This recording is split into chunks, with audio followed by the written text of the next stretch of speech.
ஞானானந்தமயம் தேவம் நிர்மலஸ்படிகாகிருதிம் ஆதாரம் சர்வ வித்யானாம் ஹயக்ரீவம் பாஸ்மகே. நெக்ஸ்ட் ஜென் டிவி நேயர்களுக்கு அஸ்ட்ரோகேஎஸ்ஐயங்கரின் பணிவான நமஸ்காரங்கள். மாத பலன். குரோதி வருஷம் ஆவணி மாதம் 17/8/2024 16/9/2024 வரலும் உண்டான நாட்களை குரோதி வருஷம் ஆவணி மாதம் அப்படின்னு சொல்கிறோம். இந்த முதல்ல இந்த மாத பலனில் நம்ம பார்க்கக்கூடியது இந்த மாதத்தினுடைய கோல்சாரம், இந்த மாதத்தில் வரக்கூடிய விசேஷ நாட்கள் என்னென்ன அப்படின்றத பார்ப்போம். அதற்கு பிறகு ஒரு ராசிக்காக இந்த மாதத்தில் என்னென்ன பலன்கள் இருக்குது அப்படின்றத பார்க்கலாம். பொதுவாகவே மாத கிரகங்கள்னு சொல்லக்கூடிய சூரியன், செவ்வாய், புதன் மற்றும் சுக்கிரன், இந்த 4 கிரகங்களை வச்சு தான் இந்த மாத பலன்களை சொல்லுவோம். இப்போ இந்த மாதத்தினுடைய கோல்சாரம் என்ன அப்படின்னு பார்க்கும்போது, காலபுருஷ தத்துவத்தின் 2வது ராசியான ரிஷப ராசியில் செவ்வாயும் குருவும், கடக ராசியில் புதன், சிம்ம ராசியில் சூரியன் மற்றும் சுக்கிரன், கன்னி ராசியில் கேது, கும்ப ராசியில் வக்ரம் பெற்ற சனி பகவான், மீன ராசியில் ராகு. இந்த மாதம் 17ஆம் தேதி ஆவணி மாதம் பிறகு 17ஆம் தேதி கார்த்தால ஒரு 6-6:15 மணிக்கு சூரியன் ஒரு மாதத்திலிருந்து ஒரு ராசியிலிருந்து அடுத்த ராசிக்கு போகிறார். இது சௌரமான மாதம் அப்படின்ற வழக்கத்தில் நம்ம கொண்டாடுறோம். இதன் மூலியமாக சூரியன் ஒரு ராசியிலிருந்து அடுத்த ராசிக்கு செல்லக்கூடியதை சௌரமான மாதம் அப்படின்னு சொல்லக்கூடியது. இந்த மாதத்தில் வரக்கூடிய முக்கிய நிகழ்வுகள் அப்படின்னு பார்ப்பவையானால், எடுத்த உடனே 18ஆம் தேதி அல்ல 19ஆம் தேதி 19/8/2024 அன்னைக்கு ரிக் யஜுர் உபாகர்மா அப்படின்னு போட்டிருக்கு. ரிக் யஜுர் உபாகர்மா அப்படின்னா வேதத்தினுடைய ஆரம்ப நாள் அப்படின்னு சொல்லணும். வேதம் பயிற்சிக்கிறதுக்கு, வேதத்தினுடைய அத்தியனம் பண்ணுறதுக்கு ஆரம்பிக்கிறது இந்த பூணல் மாத்திப்பா எண்ணிக்கை, இதெல்லாம் ரொம்ப முக்கியமான விஷயமாக சொல்லக்கூடியது. வேதத்தினுடைய நாள் இதுதான் ஆரம்பிக்கக்கூடிய நாள் அப்படின்றது, வேத அத்தியனம் பண்ணுறதுக்கு சொல்லிக்கிறதுக்கு இதுதான் ஆரம்பிக்கக்கூடிய நாளாக எடுத்துக்கொள்ளப்படுகிறது. வேதத்தினுடைய நாளாக சொல்லக்கூடியது இது. 5/9/2024 அன்னைக்கு சாம வேதத்திற்கு உண்டான உபாகர்மா. அந்த காலகட்டத்தில் 20ஆம் தேதி 20/8/2024 அன்னைக்கு காயத்ரி ஜபம் எல்லாருக்குமே ஒரே நாள்லேயே வருது. இந்த மாதத்தில் பார்த்தோம்னா 22/8/2024 அன்னைக்கு மகா சங்கடகர சதுர்த்தி, வாஸ்து நாள் வேறு. அன்னைக்கு மகா சங்கடகர சதுர்த்தி அப்படின்னு சொல்லும்போது தேய்பிரை சதுர்த்தி, வாஸ்து நாள் வேறு. வாஸ்து நிதிரை விடும் நாள். ஒரு வருஷத்துக்கே ஒரு 8 நாள் தான் வாஸ்து நிதிரை விடுறார். இந்த காலகட்டத்தில் தோஷம் எதற்குமே கிடையாது. அதாவது திதி, வாரம், நட்சத்திரம் எந்த தோஷமுமே கிடையாது. இந்த வாஸ்து புருஷன் கண் விழிக்கும் பொழுது பார்த்தாலேயானால், அதாவது மதியம் 2:31 4 மணி வரணும், அதாவது 4:01 வரணும் வாஸ்து புருஷன் கண் விழிக்கும் நேரம். இதை 5 பிரிச்சுக்கிறான், 18 நிமிஷமாக பிரிச்சுக்கிறான் இந்த 1.5 மணி நேரத்தை.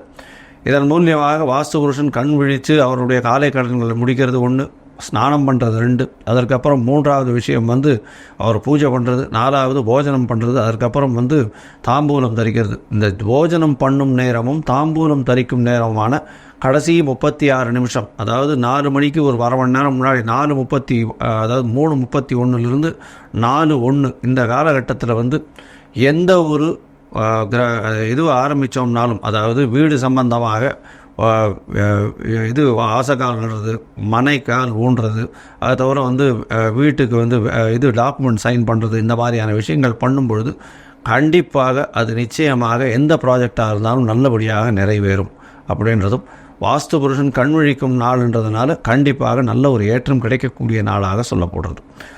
அதுக்கப்புறம் 26ஆம் தேதி 26/8/2024 அன்னைக்கு ஸ்ரீ ஜெயந்தி.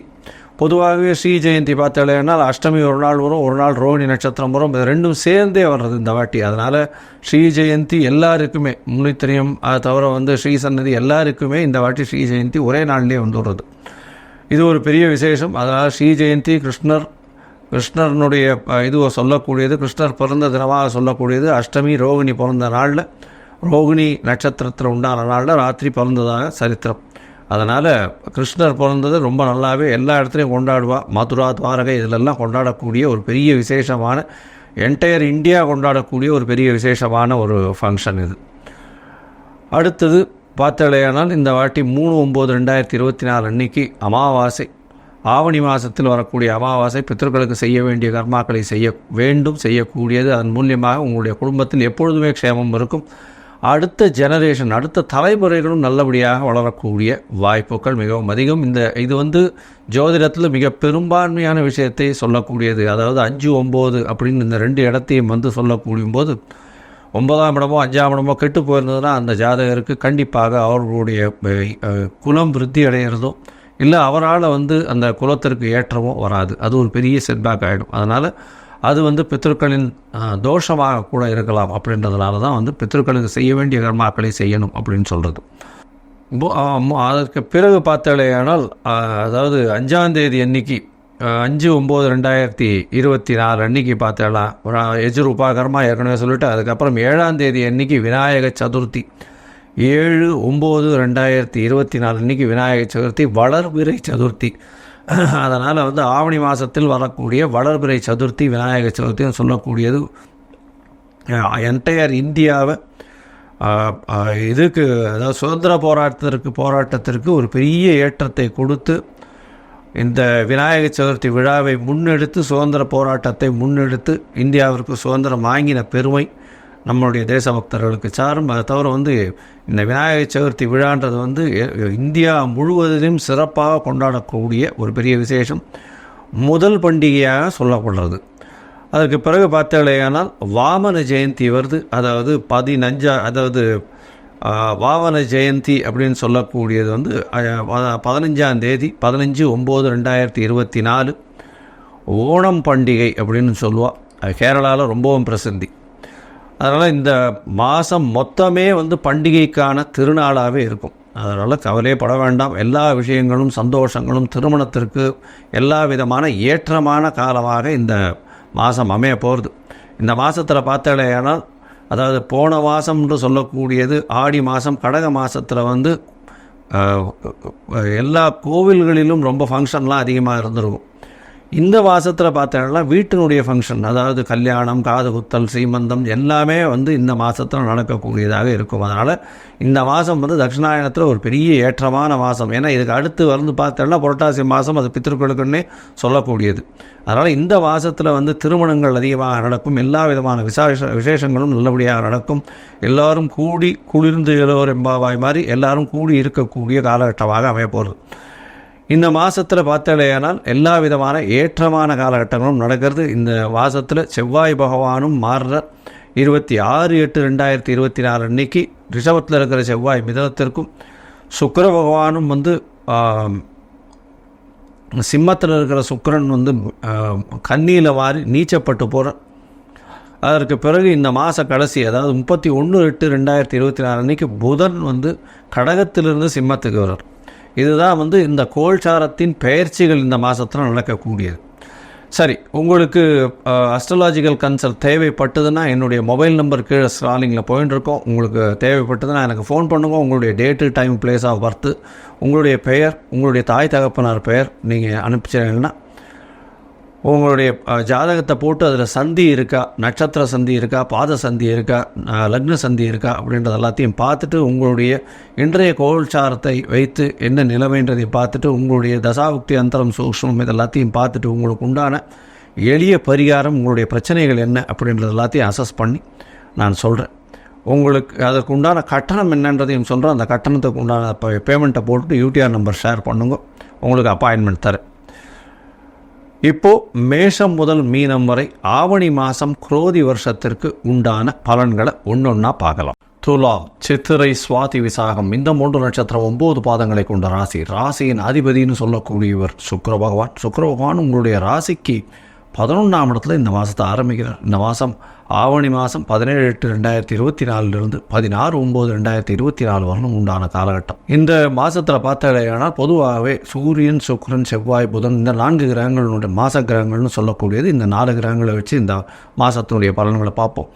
இந்த மாதத்தில் உங்களுடைய ராசிக்கு 11ஆம் இடத்துல சுக்கிர பகவான் இருக்கிறதும், சூரியன் 11ஆம் இடத்துல வர்றதும் பெரிய விசேஷம். 11ஆம் இடத்துல சூரியன் இந்த மாதம் மொத்தம் இருக்கிறது பெரிய ஏற்றத்தை கொடுக்கும். 11ஆம் இடத்துல இருக்கும் பொழுது எந்தவித தோஷங்களும் அற்ற ஜாதகம் எதை நினைத்தாலும் கிடைக்கக்கூடிய காலகட்டம். நினைத்தது எல்லாம் நடக்கும். ஆனால் உங்களுடைய ராசிக்கு பார்த்தாலேயானால் 26ஆம் தேதி அன்னைக்கு, அதாவது 26/8/2024 அன்னைக்கு செவ்வாய் உங்களுடைய ராசிக்கு 8ஆம் இடத்துலேருந்து 9ஆம் இடத்துக்கு மாறுறதும், சுக்கிர பகவான் உங்களுடைய ராசிநாதன் 12ஆம் இடத்துல போய் மறைஞ்சு நீச்சம் வர்றதும் சிறு சிறு பிரச்சனைகளை ஏற்படுத்தும். உங்களுடைய மனசில் ஒருவித பயம் இருக்கும், மனக்லேசங்கள் வரக்கூடிய வாய்ப்புகள் உண்டு. ஏன்னா எதுலையாவது நம்ம மிஸ் பண்ணிடுவோமோ, தோற்றுருவோமோ, இவ்வளோ பிரச்சனைகள்லாம் வந்துட்டுருக்கு. ஏன்னா குரு பகவானும் மறைஞ்சு 8ஆம் இடத்துல மறைஞ்சிருக்கார். அதனால் பண வரவு கொஞ்சம் கஷ்டப்படும். பண வரவு கஷ்டப்படும் போது கடன் ஏறக்கூடிய வாய்ப்புகள் உண்டு. அதனால் தோற்றுருவோமோ அப்படின்ற மாதிரியான மனக்லேசங்கள் வரக்கூடிய வாய்ப்புகள் மிகவும் அதிகம். இந்த காலகட்டத்தில் கொஞ்சம் பொறுமையாக இருக்கிறது ரொம்பவும் நல்லது. 12ஆம் இடத்துல இருக்கக்கூடிய சுக்கிரன் கணவன் மனைவிக்குள்ளே நல்ல ஒரு அந்யோன்யத்தை ஏற்படுத்தக்கூடிய காலகட்டமாக அமைப்போகிறது. ஆனால் அவரே ராசியின் அதிபதி அப்படின்னும் போது மனக்லேசத்தை நிச்சயமாக ஏற்படுத்துவார், ஒரு விதமான பயத்தை ஏற்படுத்துவார். கேதுவோட சம்பந்தம் அப்படின்றதுனால கொஞ்சம் அதாவது தவறி புரிந்துருவோமோ, பிரச்சனைகள் ஆட்பட்டுருவோமோ அப்படின்ற ஒரு பயம் நிச்சயமாக இருக்கக்கூடிய காலகட்டமாக இந்த துளாராசிக்கு அமையும். கவலைப்பட வேண்டாம். உங்களுடைய ராசிக்கு 6ஆம் இடத்துல இருக்கிற ராகு இதை எல்லாத்தையும் தாண்டி வெற்றியை கண்டிப்பாக உங்களுக்கு கொடுப்பார். கவலைப்படாதீங்க. உங்களுடைய ராசிக்கு பார்த்தாலேனால் 6ஆம் இடத்தில் ராகு பகவான் இருக்கிறதுனால எந்த ஒரு போட்டிகளிலும் நீங்கள் வெற்றி பெறுவீர்கள். ஆனால் பொறுமையாக இருங்கள். எந்த ஒரு விஷயத்தையும் தேவையற்ற விஷயங்களை எடுக்காதீங்க, தேவையற்ற வம்புகளுக்கெல்லாம் போகாதீங்க. பொறுமையாக இருங்க. எல்லா விஷயத்தையும் இந்த மாதத்தில் பொறுமையாக இருந்து நடந்து கொள்வது ரொம்பவும் நல்லது. ராசிக்கு 9ஆம் இடத்துல செவ்வாய் பகவான் போகிறதுனால உங்களுக்கு சப்தமாதிபதி 9ஆம் இடத்துல போகிறது பெரிய நல்லது. இதன் மூலியமாக என்ன அப்படின்னா உங்களுக்கு பார்ட்னர்ஷிப் பிஸ்னஸ் கை கொடுக்கும். அதை தவிர உங்களுடைய எதிர்பாலினத்தவர் மூலியமாக நல்ல ஒரு ஏற்றம் கிடைக்கக்கூடிய காலகட்டமாக அமைய போகிறது. அதை தவிர பார்த்தீங்கன்னா உங்களுடைய நண்பர்கள் மூலியமாக நல்ல ஒரு ஏற்றம் கிடைக்கக்கூடிய காலகட்டமாக இந்த துளாராசிக்காரர்களுக்கு அமையும். இந்த மாதத்தில் உங்களுடைய ராசிநாதன் அதாவது ராசிக்கு அதாவது 10ஆம் இடத்துல புத பகவான் புதன் தனித்து இருக்கக்கூடிய காலகட்டம் ரொம்பவும் நல்லது. அதுவும் 9ஆம் அதிபதி 10ஆம் இடத்துல இருக்கிறதுனால தந்தை மூலியமாக நல்ல ஒரு சந்தோஷமான செய்தி வரும். இதனால் எந்த ஒரு பிரச்சனையாக இருந்தாலும் அவர் கடைசி நேரத்தில் உங்களுக்கு கை கொடுத்து உங்களை தூக்கி விடக்கூடிய வாய்ப்புகள் உண்டு. அதை தவிர பார்த்தேன்னா 10ஆம் இடத்துல இருக்கக்கூடிய புத பகவான் உங்களுடைய தொழிலில் பெரிய ஏற்றத்தை கொடுப்பார். அதுவும் கலைத்துறையில் இருக்கிறவங்க, பால் பதனிடுதல் அந்த மாதிரியான வியாபாரத்தில் இருக்கிறவங்க, அதை தவிர இந்த வெள்ளை நிற ஆடைகள், கார்மெண்ட் இண்டஸ்ட்ரி, கார்மெண்ட் ஃபேக்ட்ரிஸ் இதெல்லாம் வச்சுருக்கிறவங்களுக்கு பெரிய ஏற்றம் கிடைக்கும். இதை தவிர பார்த்தீங்கன்னா இந்த நுணுக்கமான வேலைகள், அதாவது இப்போ சர்ஜரிஸ்ன்னு சொல்லக்கூடிய பிளாஸ்டிக் சர்ஜரி அந்த மாதிரியான அதாவது நகாசு வேலைகள் செய்யக்கூடிய விஷயங்கள், ரொம்பவும் நிபுணத்துவம் இருக்க வேண்டிய விஷயங்கள் எல்லாத்துலேயுமே நல்ல ஒரு ஏற்றம் கிடைக்கும். இந்த துளாராசிக்காரர்களுக்கு கவலைப்பட வேண்டாம். மனசில் சற்று பயம் இருக்கும். எந்த ஒரு விஷயத்தை எடுக்கும்பொழுதும் நம்மளால் பண்ண முடியுமா அப்படின்னு மலைப்பாக இருக்கும். ஆனால் நீங்கள் நிச்சயமாக பண்ணக்கூடிய வாய்ப்புகள் இந்த மாதத்தில் கண்டிப்பாக உண்டு. ஏன்னா உங்களுக்கு 6ஆம் இடத்துல ராகும், 5ஆம் இடத்துல இருக்கக்கூடிய சனி பகவான் ஆட்சி பெற்று இருக்கிறதும் பெரிய ஏற்றத்தை கொடுக்க போகிறது.